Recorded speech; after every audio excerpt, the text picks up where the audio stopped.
யோவான் 1:50 சொல்கிறது, இதிலும் பெரிதானவைகளைக் காண்பாய். இயேசு கிறிஸ்து பூமியிலே அநேக குஷ்டரோகிகளையும், குருடர், ஊமையானவர்கள், செவிடர், சப்பானிகள், திமிர்வாதக்காரர்கள் என்று பலவித வியாதியஸ்தர்களையும் சுஸ்தமாக்கினார்.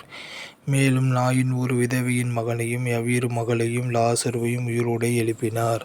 அப்பேற்பட்ட இயேசு சீசர்களைப் பார்த்து சொன்னார், இதிலும் மேலானவைகளைச் செய்வீர்கள் என்று வாக்கு பண்ணினார்.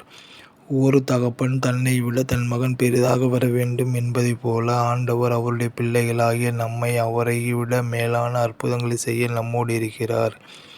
இதிலே பிரியமும் படுகிறார்.